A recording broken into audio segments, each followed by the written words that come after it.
नमस्कार दोस्तों, आज हम लोग इस वीडियो में ग्रामीण समाज में विभिन्नताएं से आगे बढ़ेंगे।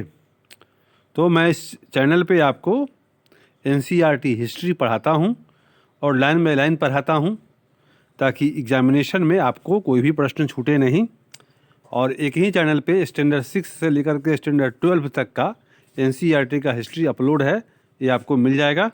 तो आज फिर से स्टैंडर्ड 12 मतलब 12वीं क्लास के लिए एनसीईआरटी हिस्ट्री का ये चैप्टर, ये सेकंड वीडियो है इस पाठ का।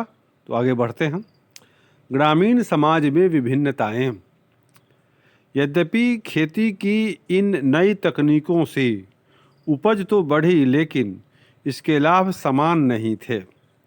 खेती से उपज में वृद्धि हुई नई तकनीकों के प्रयोग से, लेकिन इसका बेनिफिट समाज के सभी तबकों को समान रूप से नहीं मिला। इस बात के प्रमाण मिलते हैं कि खेती से जुड़े लोगों में उत्तरोत्तर लगातार भेद बढ़ता जा रहा था। कहानियों में, विशेषकर बौद्ध कथाओं में, भूमिहीन खेतीहर श्रमिकों, छोटे किसानों और बड़े बड़े जमींदारों का उल्लेख मिलता है। पाली भाषा में गहपति का प्रयोग छोटे किसानों और जमींदारों के लिए किया जाता था। गहपति बड़े बड़े जमींदार और ग्राम प्रधान शक्तिशाली माने जाते थे, जो प्रायः किसानों पर नियंत्रण रखते थे। ग्राम प्रधान का पद प्रायः वंशानुगत होता था। आरंभिक तमिल संगम साहित्य में भी गांवों में रहने वाले विभिन्न वर्गों के लोगों का उल्लेख है, जैसे कि वेल्लालर या बड़े जमींदार, हलवाहा या उल्वर और दास अणिमई। यह संभव है कि वर्गों की यह विभिन्नता भूमि के स्वामित्व, श्रम और नई प्रौद्योगिकी के उपयोग पर आधारित हो। ऐसी परिस्थिति में भूमि का स्वामित्व महत्वपूर्ण हो गया, जिसकी चर्चा प्रायः विधि ग्रंथों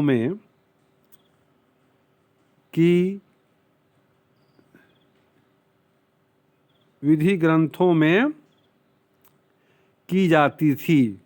तो गहपति क्या था? गहपति एक प्रमुख शब्द आपको उभर के आया। गहपति घर का मुखिया होता था और घर में रहने वाली महिलाओं, बच्चों, नौकरों और दासों पर नियंत्रण करता था। घर से जुड़े भूमि, जानवर या अन्य सभी वस्तुओं का वह मालिक होता था। कभी कभी इस शब्द का प्रयोग नगरों में रहने वाले संभ्रांत व्यक्तियों और व्यापारियों के लिए भी होता था। भूमिदान और नए संभ्रांत ग्रामीण। ईस्वी की आरंभिक शताब्दियों से ही भूमिदान के प्रमाण मिलते हैं। इनमें से कई का उल्लेख अभिलेखों से मिलता है। इनमें से कुछ अभिलेख पत्थरों पर लिखे गए थे, लेकिन अधिकांश ताम्रपत्रों पर खुदे होते थे। ताम्रपत्रों पर, जिन्हें संभवतः उन लोगों को प्रमाण रूप में दिया जाता था जो भूमिदान लेते थे। भूमिदान के जो प्रमाण मिले हैं वे साधारण तौर पर धार्मिक संस्थाओं या ब्राह्मणों को दिए गए थे। अधिकांश अभिलेख संस्कृत में थे। विशेषकर 7वीं शताब्दी के बाद के अभिलेखों के कुछ अंश संस्कृत में हैं और कुछ तमिल और तेलुगु जैसी स्थानीय भाषाओं में हैं। आइए एक ऐसे अभिलेख पर ध्यान से विचार करें। प्रभावती गुप्त आरंभिक भारत के एक सबसे महत्वपूर्ण शासक चंद्रगुप्त द्वितीय की पुत्री थी। लगभग 375 से 415 ईस्वी के बीच की बात है यह। उसका विवाह दक्कन पठार के वाकाटक परिवार में हुआ था, जो एक महत्वपूर्ण शासक वंश था। संस्कृत धर्मशास्त्रों के अनुसार महिलाओं को भूमि जैसी संपत्ति पर स्वतंत्र अधिकार नहीं था, लेकिन एक अभिलेख से पता चलता है कि प्रभावती भूमि की स्वामी थी और उसने दान भी किया था। इसका एक कारण यह भी हो सकता है क्योंकि वह एक रानी थी और इसीलिए उनका यह उदाहरण एक विरला ही रहा हो। यह भी संभव है कि धर्मशास्त्रों को हर स्थान पर समान रूप से लागू नहीं किया जाता हो। अभिलेख से हमें ग्रामीण प्रजा का भी पता चलता है, जिनमें ब्राह्मण, किसान तथा अन्य प्रकार के वर्ग शामिल थे जो शासकों या उनके प्रतिनिधियों को कई प्रकार की वस्तुएं प्रदान करते थे। अभिलेख के अनुसार इन लोगों को गांव के नए प्रधान की आज्ञाओं का पालन करना पड़ता था और संभवतः अपने भुगतान उसे ही करने पड़ते थे। इस प्रकार भूमिदान अभिलेख देश के कई हिस्सों में प्राप्त हुए हैं। क्षेत्रों में दान में दी गई भूमि की माप में अंतर है। कहीं कहीं छोटे छोटे टुकड़े तो कहीं बड़े बड़े क्षेत्र दान में दिए गए हैं। साथ ही भूमिदान में दान प्राप्त करने वाले लोगों के अधिकारों में भी क्षेत्रीय परिवर्तन मिलते हैं। इतिहासकारों में भूमिदान का प्रभाव एक गर्म वाद विवाद का विषय बना हुआ है। कुछ इतिहासकारों का मानना है कि भूमिदान शासक वंश द्वारा कृषि को नए क्षेत्रों में प्रोत्साहित करने की एक रणनीति थी, जबकि कुछ का कहना है कि भूमिदान से दुर्बल होते राजनीतिक प्रभुत्व का संकेत मिलता है। अर्थात राजा का शासन सामंतों पर दुर्बल होने लगा तो उन्होंने भूमिदान के माध्यम से अपने समर्थक जुटाने आरंभ कर दिए। उनका यह भी मानना है कि राजा स्वयं को उत्कृष्ट स्तर के मानव के रूप में प्रदर्शित करना चाहते थे।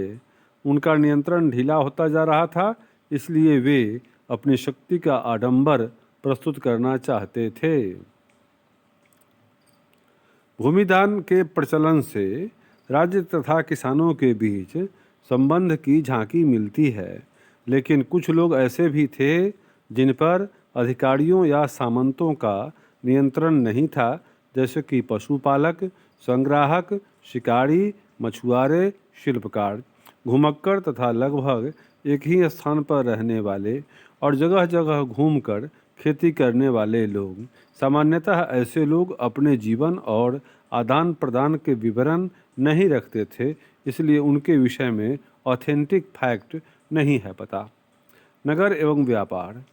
आइए उन नगरों की बात करते हैं जिनका विकास लगभग 6ठी शताब्दी ईसा पूर्व में उपमहाद्वीप के विभिन्न क्षेत्रों में हुआ। जैसा कि हमने पढ़ा है, इनमें से अधिकांश नगर महाजनपदों की राजधानियां थे। प्रायः सभी नगर संचार मार्गों के किनारे बसे थे। पाटलिपुत्र जैसे कुछ नगर नदी मार्ग के किनारे बसे थे। उज्जैनी जैसे अन्य नगर भूतल मार्गों के किनारे थे। इसके अलावा पुहाड़ जैसे नगर समुद्र तट पर थे, जहाँ से समुद्री मार्ग प्रारंभ हुए। मथुरा जैसे अनेक शहर व्यावसायिक, सांस्कृतिक और राजनीतिक गतिविधियों के जीवंत केंद्र थे। नगरीय जनसंख्या। संभ्रांत वर्ग और शिल्पकार। हमने पढ़ा है कि शासक वर्ग और राजा किलेबंद नगरों में रहते थे।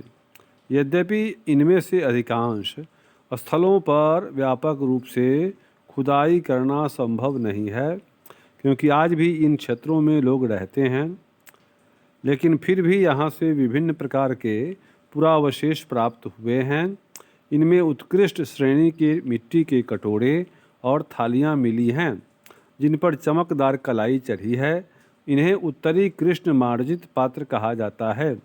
संभवतः इनका उपयोग अमीर लोग किया करते होंगे।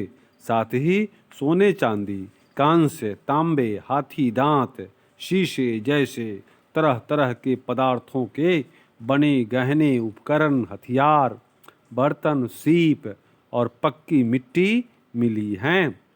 2वीं शताब्दी ईसा पूर्व आते आते हमें कई नगरों में छोटे दानात्मक अभिलेख प्राप्त होते हैं। इनमें दाता के नाम के साथ साथ प्रायः उसके व्यवसाय का भी उल्लेख होता है। इनमें नगरों में रहने वाले धोबी, बुनकर, लिपिक, बढ़ई, कुम्हार, स्वर्णकार, लौहकार, अधिकारी, धार्मिक, गुरु, व्यापारी और राजाओं के बारे में विवरण लिखे होते हैं। कभी कभी उत्पादकों और व्यापारियों के संघ का भी उल्लेख मिलता है, जिन्हें श्रेणी कहा गया है। ये श्रेणियां संभवतः पहले कच्चे माल को खरीदती थीं, फिर उनसे सामान तैयार कर बाजार में बेच देती थीं। यह संभव है कि शिल्पकारों ने व्यापारियों के संघों का भी उल्लेख मिलता है। इनको श्रेणी कहा जाता है। तो एग्जामिनेशन के लिए, कॉम्पिटिटिव एग्जाम्स के लिए ये मुख्य प्रश्न हुआ कि भाई व्यापारियों के संघ को क्या कहते थे? तो श्रेणी। श्रेणी का मतलब होता है व्यापारियों का संघ, इस पाठ के हिसाब से। ठीक। फिर उनसे सामान तैयार कर बाजार में बेच देती थीं। यह संभव है कि शिल्पकारों ने नगर में रहने वाले संभ्रांत लोगों की बढ़ती मांग को पूरा करने के लिए कई प्रकार के लौह उपकरणों का प्रयोग किया हो। उपमहाद्वीप और उसके बाहर का व्यापार। 6ठी शताब्दी ईसा पूर्व से ही उपमहाद्वीप में नदी मार्गों और भूमार्गों का मानो जाल बिछ गया था और कई दिशाओं में फैल गया था। मध्य एशिया और उससे भी आगे तक भूमार्ग थे। समुद्र तट पर बने कई बंदरगाहों से जल मार्ग अरब सागर से होते हुए उत्तरी अफ्रीका, पश्चिम एशिया तक फैल गया और बंगाल की खाड़ी से यह मार्ग चीन और दक्षिण पूर्व एशिया तक फैल गया था। शासकों ने प्रायः इन मार्गों पर नियंत्रण करने की कोशिश की और संभवतः वे इन मार्गों पर व्यापारियों की सुरक्षा के बदले उनसे धन लेते थे। इन मार्गों पर चलने वाले व्यापारियों में पैदल फेरी लगाने वाले व्यापारी तथा बैलगाड़ी और घोड़े खच्चरों जैसी जानवरों के दल के साथ चलने वाले व्यापारी होते थे। साथ ही समुद्री मार्ग से भी लोग यात्रा करते थे, जो खतरनाक तो थी लेकिन बहुत लाभदायक भी होती थी। तमिल भाषा में मसत्थुबन और प्रकृति में सत्थवाह और सट्ठी में के नाम से प्रसिद्ध सफल व्यापारी बड़े धनी हो जाते थे। नमक, अनाज, कपड़ा, धातु और उससे निर्मित उत्पाद, पत्थर, लकड़ी, जड़ी बूटी जैसे अनेक प्रकार के सामान एक स्थान से दूसरे स्थान तक पहुंचाए जाते थे। रोमन साम्राज्य में काली मिर्च जैसे मसालों तथा कपड़ों व जड़ी बूटियों की भारी मांग थी। इन सभी वस्तुओं को अरब सागर के रास्ते भूमध्य क्षेत्र तक पहुंचाया जाता था। सिक्के और राजा। व्यापार के लिए सिक्के के प्रचलन से विनिमय कुछ हद तक आसान हो गया। चांदी और तांबे के आहत सिक्के 6ठी शताब्दी ईसा पूर्व सबसे पहले ढाले गए और प्रयोग में आए। पूरे उपमहाद्वीप में खुदाई के दौरान इस प्रकार के सिक्के मिले हैं। मुद्रा शास्त्रियों ने इनका और अन्य सिक्कों का अध्ययन करके उनके वाणिज्यिक प्रयोग के संभावित क्षेत्रों का पता लगाया है। आहत सिक्के पर बने प्रतीकों को उन विशेष मौर्य वंश जैसे राजवंशों के प्रतीकों से मिलाकर पहचान करने की कोशिश की गई तो पता चला कि इन सिक्कों को राजाओं ने जारी किया था। यह भी संभव है कि व्यापारियों, धनपतियों और नागरिकों ने इस प्रकार के कुछ सिक्के जारी किए हों। शासकों की प्रतिमा और नाम के साथ सबसे पहले सिक्के हिंद यूनानी शासकों ने जारी किए, जिन्होंने 2वीं शताब्दी ईसा पूर्व में उपमहाद्वीप के पूर्वोत्तर क्षेत्र पर नियंत्रण स्थापित किया। सोने के सिक्के सबसे पहले 1म शताब्दी ईस्वी में कुषाण राजाओं ने जारी किए। इनके आकार और वजन तत्कालीन रोमन सम्राटों तथा ईरान के पार्थियन शासकों द्वारा जारी सिक्कों के बिल्कुल समान थे। उत्तर और मध्य भारत के कई पुरा स्थलों पर ऐसे सिक्के मिले हैं। सोने के सिक्कों के व्यापक प्रयोग से संकेत मिलता है कि बहुमूल्य वस्तुओं और भारी मात्रा में वस्तुओं का विनिमय किया जाता था।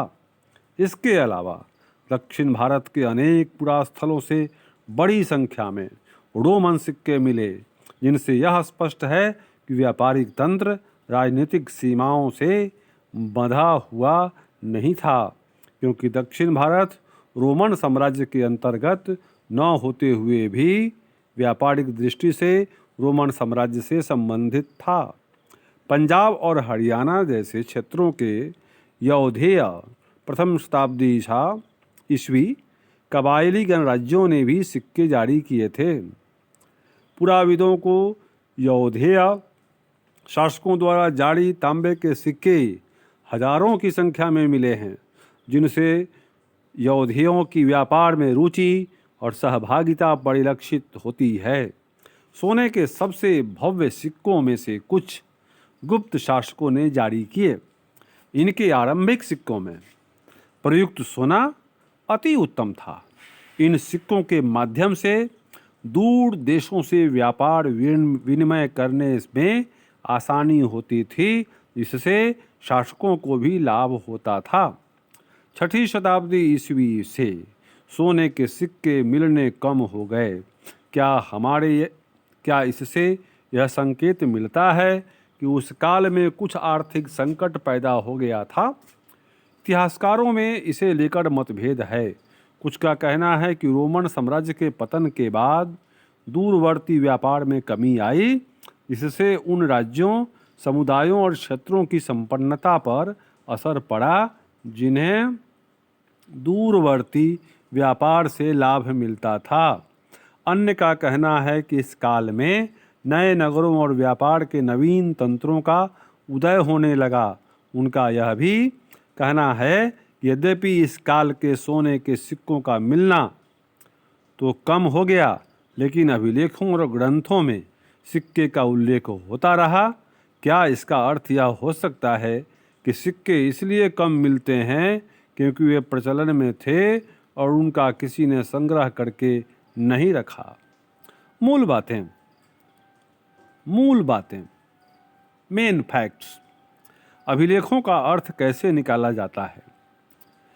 जो अभिलेख हैं उनसे क्या अर्थ निकलता है और कैसे अर्थ निकलता है, इस पर दो बातें होती हैं। अभी तक हम अन्य बातों के अलावा अभिलेखों के अंशों के बारे में अध्ययन कर रहे हैं, लेकिन इतिहासकार को यह कैसे ज्ञात होता है कि अभिलेखों पर क्या लिखा है? ब्राह्मी लिपि का अध्ययन। आधुनिक भारतीय भाषा में प्रयुक्त लगभग सभी लिपियों का मूल ब्राह्मी लिपि है। ब्राह्मी लिपि का प्रयोग अशोक के अभिलेखों में किया गया। 18वीं सदी से यूरोपीय विद्वानों के अभिलेखों में 18वीं सदी में यूरोपीय विद्वानों ने भारतीय पंडितों की सहायता से आधुनिक बंगाली और देवनागरी लिपि में कई पांडुलिपियों का अध्ययन शुरू किया और उनके अक्षरों की प्राचीन अक्षरों के नमूनों से तुलना शुरू की। आरंभिक अभिलेखों का अध्ययन करने वाले विद्वानों ने कई बार यह अनुमान लगाया कि ये संस्कृत में लिखे हैं, जबकि प्राचीनतम अभिलेख वस्तुतः प्राकृत में थे। फिर कई दशकों बाद अभिलेख वैज्ञानिकों के अथक परिश्रम के बाद जेम्स प्रिंसेप ने अशोककालीन ब्राह्मी लिपि का 1838 में अर्थ निकाला। जेम्स प्रिंसेप पढ़े थे अशोक के समय के ब्राह्मी लिपि को। यह 1838 की बात है। खरोष्ठी लिपि को कैसे पढ़ा गया? अब ये ब्राह्मी लिपि के बाद खरोष्ठी लिपि। पश्चिमोत्तर के अभिलेखों में पश्चिम उत्तर प्रयुक्त खरोष्ठी लिपि के पढ़े जाने की कहानी अलग है। इस क्षेत्र में शासन करने वाले हिंद यूनानी राजाओं लगभग द्वितीय प्रथम शताब्दी ईसा पूर्व द्वारा बनवाए गए सिक्कों से जानकारी हासिल करने में आसानी हुई है। इन सिक्कों में राजाओं के नाम यूनानी और खरोष्ठी में लिखे गए हैं। यूनानी भाषा पढ़ने वाले यूरोपीय विद्वानों ने अक्षरों का मेल किया। उदाहरण के तौर पर दोनों लिपियों में ओपोलोडोरस का नाम लिखने में एक ही प्रतीक, मान लीजिए, अप्रयुक्त किया गया। चूँकि प्रिंसेप ने खरोष्ठी में लिखे अभिलेखों की भाषा की पहचान प्राकृत के रूप में की थी, इसलिए लंबे अभिलेखों को पढ़ना सरल हो गया। अभिलेखों से प्राप्त ऐतिहासिक साक्ष्य इतिहासकारों एवं अभिलेख शास्त्रियों के काम करने के तरीकों का पता लगाने के लिए आइए अशोक के दो अभिलेखों को ध्यान से पढ़ें। ध्यान देने योग्य बात है कि अभिलेख स्रोत 10 में शासक अशोक का नाम नहीं लिखा है। उसमें अशोक द्वारा अपनाई गई उपाधियों का प्रयोग किया गया है, जैसे कि देवा नाम प्रिय अर्थात देवताओं का प्रिय, और पियदस्सी यानी देखने में सुंदर। अशोक नाम अन्य अभिलेखों में मिलता है जिसमें उनकी उपाधियां भी लिखी हैं। इन अभिलेखों का परीक्षण करने के बाद अभिलेख शास्त्रियों ने पता लगाया कि उनके विषय, शैली, भाषा और पुरालिपि विज्ञान सब में समानता है। अतः वे इस निष्कर्ष पर पहुँचे कि इन अभिलेखों को एक ही शासक ने बनवाया था। आपने यह भी देखा कि अशोक ने अपने अभिलेखों में कहा है कि उनसे पहले के शासकों ने रिपोर्ट एकत्र करने की व्यवस्था नहीं की। यदि अशोक से पहले के उपमहाद्वीपीय इतिहास पर विचार करें तो क्या आपको लगता है कि अशोक का यह वक्तव्य सही है?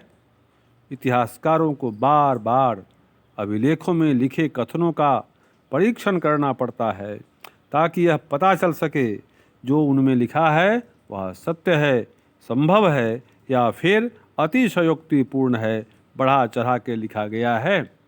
क्या आपने ध्यान दिया कि कुछ शब्द ब्रैकेट में लिखे हैं?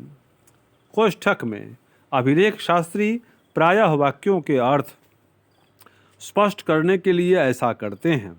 यह बड़े ध्यान से करना पड़ता है जिससे कि लेखक का मूल अर्थ बदल न जाए। इतिहासकारों को और भी परीक्षण करने पड़ते हैं। यदि राजा के आदेश यातायात मार्गों के किनारे और नगरों के पास प्राकृतिक पत्थरों पर उत्कीर्ण थे तो क्या वहाँ से आने जाने वाले लोग उन्हें पढ़ने के लिए उस स्थान पर रुकते थे? अधिकांश लोग प्रायः पढ़े लिखे नहीं थे।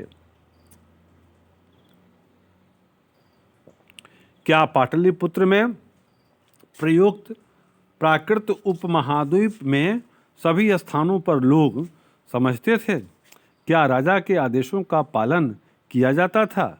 इन प्रश्नों के उत्तर पाना सदैव आसान नहीं है। इनमें से कुछ समस्याओं के प्रमाण हमें अशोक के अभिलेख में मिलते हैं, जिसकी व्याख्या प्रायः अशोक की वेदना के प्रतिबिंब के रूप में की जाती है। साथ ही वह युद्ध के प्रति उनकी मनोवृत्ति में परिवर्तन को भी दर्शाता है, जैसा कि हम आगे पढ़ेंगे। यदि हम अभिलेख के शाब्दिक अर्थ के परे के अलावा अर्थ समझने का प्रयास करते हैं तो परिस्थिति और भी जटिल हो जाती है। यद्यपि अशोक के अभिलेख आधुनिक उड़ीसा से प्राप्त हुए हैं, लेकिन उनकी वेदना को परिलक्षित करने वाला अभिलेख वहाँ नहीं मिला है। अर्थात यह अभिलेख उस क्षेत्र में उपलब्ध नहीं है जिस पर विजय प्राप्त की गई थी। इसका हम क्या अर्थ लगाएं? क्या राजा की नव विजय की वेदना उस क्षेत्र के लिए इतनी दर्दनाक थी कि राजा इस मुद्दे पर कुछ कह न सका? अभिलेख साक्ष्य की सीमा। अभी जो अभिलेख हम देखते हैं, ऐसे साक्ष्यों की क्या सीमाएं हैं, क्या इसका लिमिटेशन है? अब आपको मतलब लिमिटेशन का मतलब इसकी कमजोरियां कहिए, कहाँ जाकर इसका महत्व समाप्त हो जाता है, तो उसके विषय में इसमें आपको देखना है। तो हम लोग देखते हैं भाई कि आपको यह पता चल गया होगा कि अभिलेखों से प्राप्त जानकारी की भी सीमा होती है। कभी कभी इसकी तकनीकी सीमा होती है। तकनीकी में अक्षरों को हल्के ढंग से उत्कीर्ण किया जाता है जिन्हें पढ़ पाना मुश्किल होता है। साथ ही अभिलेख नष्ट भी हो सकते हैं जिनसे अक्षर लुप्त हो जाते हैं। इसके अलावा अभिलेखों के शब्दों के वास्तविक अर्थ के बारे में पूर्ण रूप से ज्ञान हो पाना सदैव सरल नहीं होता, क्योंकि कुछ अर्थ किसी विशेष स्थान या समय से संबंधित होते हैं। यदि आप अभिलेख के शोध पत्रों को पढ़ें, इनमें से कुछ का उल्लेख काल रेखा 2 में किया गया है, तो आप पाएंगे कि विद्वान इनके पढ़ने की वैकल्पिक विधियों पर चर्चा करते रहते हैं। यद्यपि कई हजार अभिलेख प्राप्त हुए हैं, लेकिन सभी के अर्थ नहीं निकाले जा सके हैं या प्रकाशित किए गए हैं। या उनके अनुवाद किए गए हैं। इनके अतिरिक्त और अनेक अभिलेख रहे होंगे जो कालांतर में सुरक्षित नहीं बचे हैं। इसलिए जो अभिलेख अभी उपलब्ध हैं वह संभवतः कुल अभिलेखों के अंश मात्र हैं। इसके अतिरिक्त एक और मौलिक समस्या है। यह जरूरी नहीं है कि जिसे हम आज राजनीतिक और आर्थिक रूप से महत्वपूर्ण मानते हैं उन्हें अभिलेखों में अंकित किया ही गया हो। उदाहरण के तौर पर खेती की दैनिक प्रक्रियाएं और रोज़मर्रा की ज़िंदगी के सुख दुख का उल्लेख अभिलेखों में नहीं मिलता है, क्योंकि प्रायः अभिलेख बड़े और विशेष अवसरों का वर्णन करते हैं। इसके अलावा अभिलेख हमेशा उन्हीं व्यक्तियों के विचार व्यक्त करते हैं जो उन्हें बनवाते हैं। इसलिए इन अभिलेखों में व्यक्त विचारों की समीक्षा अन्य विचारों के परिप्रेक्ष्य में करनी होगी ताकि अपने अतीत का बेहतर ज्ञान हो सके। अर्थात राजनीतिक और आर्थिक इतिहास का पूर्ण ज्ञान मात्र अभिलेख शास्त्र से ही नहीं मिलता है। साथ ही इतिहासकार प्रायः प्राचीन और अर्वाचीन दोनों प्रकार के प्रमाणों पर आशंका व्यक्त करते हैं। 19वीं सदी के प्रमुख आखिरी दशकों में और 20वीं सदी के प्रारंभ में इतिहासकार प्रमुख रूप से राजाओं के इतिहास में रुचि रखते थे। 20वीं सदी के मध्य से आर्थिक परिवर्तन विभिन्न सामाजिक समुदायों के उदय के विषय में महत्वपूर्ण बन गए। हाल के दशकों में ऐसे समुदायों के प्रति इतिहासकारों की रुचि बढ़ी है जो सामाजिक हाशिए पर रहे हैं। इससे संभवतः प्राचीन स्रोतों पर पुनर्विचार किया जाएगा और विश्लेषण की नई विधियां विकसित होंगी।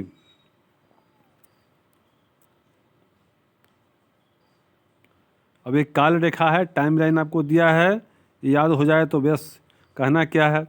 लगभग 600 से 500 ईसा पूर्व धान की रोपाई, गंगा घाटी में नगरीकरण, महाजनपद, आहत सिक्के। लगभग 500 से 400 ईसा पूर्व मगध के शासकों की सत्ता पर पकड़। 327 से 325 ईसा पूर्व सिकंदर का आक्रमण। लगभग 321 ईसा पूर्व से चंद्रगुप्त मौर्य का राज्यारोहण। लगभग 272, 268, 231 ईसा पूर्व अशोक का शासन। लगभग 185 ईसा पूर्व मौर्य शासन का अंत। तो इस प्रकार से मेरे दोस्तों इसको पढ़ें, इसको डाउनलोड करें और इसका लाभ उठाएं, या आप याद करें, ये आपके लिए बहुत ही ज़रूरी है। तो फिर एक काल रेखा 2, यह भी टाइमिंग है, तो इसको भी देखने की ज़रूरत है। जैसे 1784 में बंगाल एशियाटिक सोसाइटी का गठन, उसी तरह से ये आपको जेम्स प्रिंसेप साहब पढ़ गए, अशोक के ब्राह्मी अभिलेखों का अर्थ लगाए 1838 में। ठीक है, तो ये आपको याद करना चाहिए, ये बहुत ही ज़रूरी है। Thank you for viewing, have a nice day.